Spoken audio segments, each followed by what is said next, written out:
Hello, Alec. Alex John Astorga here, your candidate for District 4. Just wanted to touch bases with you on our current city budget. It seems that there's been a lot written about a $150 million shortfall that we're suffering with the pension fund. I'm not sure where the numbers are now. The last numbers I could get were from April. And, the stock market's bounced back quite significantly since then. So it'd be interesting to see where the numbers are today. But I think that's survivable as long as we're able to continue making our pension payments and able to make our budget. Then I think that it would be in our best interest to go ahead and continue on like we are. I've been watching Don Merchant talk at the city council meetings, and I agree with her and Ron Brunel that we should just be steady as it goes right now. I know other cities in the area, Brentwood, Oakley, Pittsburgh, they're all talking about doing some fiscal belt tightening. I think that it's not necessary at this point. I believe that we should stay the course as they have suggested. I think we can definitely survive until 2025 as they've projected. I think that it's in the government's best interest to continue on as best we can for as long as we can. I don't think this pandemic is going to last too terribly much longer, perhaps a year. Hopefully that we'll have a good vaccine by then and everybody will be back out and into their normal routine.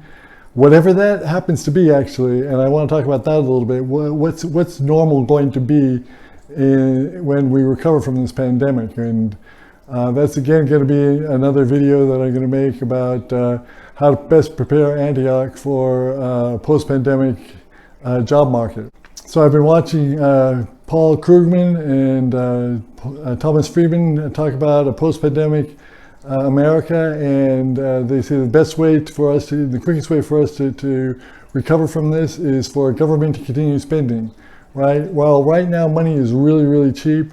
So the $2 trillion that the United States government just issued, that money is going to take far less to service than the entire rest of the debt that's out there. So it's less than a 1% interest rate at this point. Okay, so that all being said, we should absolutely get up against the wall and absolutely have to do some belt tightening. I've made a list here of the priorities we should hit.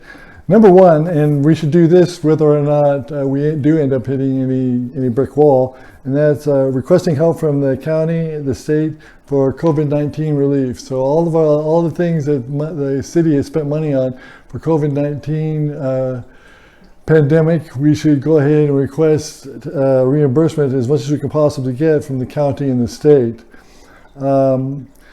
Secondly, we should freeze other programs. If they can be frozen, we should freeze them. Just give us a little bit more leeway in the budget so that we can look at kicking the can down the road. Budget reductions, as much as we can possibly do any belt tightening with the budget, we should probably consider that. That's like third on the list. Fourth would be a hiring freeze. Ron Brunel did a really good job of keeping our numbers tight.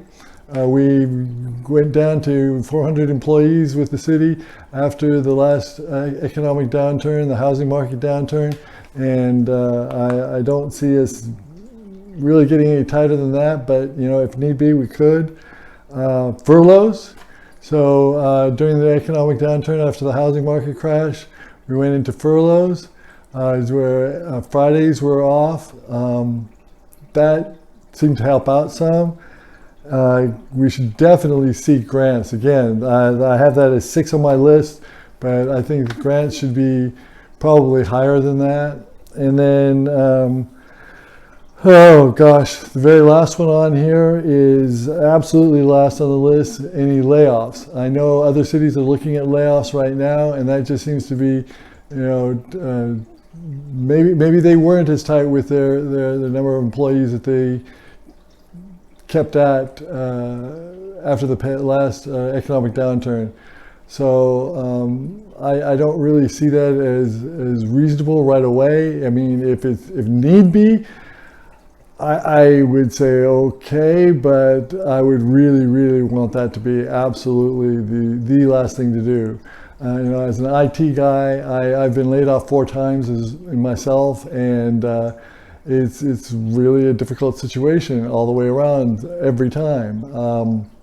You're just really never quite prepared for that sort of thing. You always save for a rainy day, but getting laid off is kind of a tough thing. That being said, it's also expensive. Layoffs are not cheap. We have to have severance packages and offer all kinds of different packages to our employees that we let go. So, you know, there's some, you know, big one-time expenses there. So if we are going to lay off, maybe we should have that conversation sooner than later, but definitely not for the next couple of years. And I hope by then we'll be out of this economic downturn. That is a point I want to make. This I think is going to be a fairly quick recovery. I see it that way at any rate. I've been told by the Times that that's not the case, but everybody I read and all the economists that I look at, it's been the travel, hospitality, and some retail sector that's been hit, right? Manufacturing, pretty much everything else is gone on. So as soon as we're able to go out to restaurants, able to go out to bars, able to fly to different locations, able to do these things, there's a pent-up demand for that. And I seriously think that this time next year, we're going to be roaring back into space again. We do need to talk about what jobs are going to look like after this. Sure, the service industries are going to come back, and I think in a big and quick way, but there's going to be some jobs that just are not going to come back. And we need to talk about what jobs are going to look like after all of this. And that is going to be the topic of my next video, where I talk about a post-pandemic Antioch and how we can best prepare Antioch to emerge from this in a really significant way. Okay, so that's been a lot said. I think I covered everything that I wanted to cover. I want to thank you again for watching my videos. I promise to keep them all short to about 2 minutes, and hopefully this gives you a better idea of the way I'm thinking, and hopefully you will want to vote for me come this November. So thank you very much again, and I look forward to serving you on the City Council.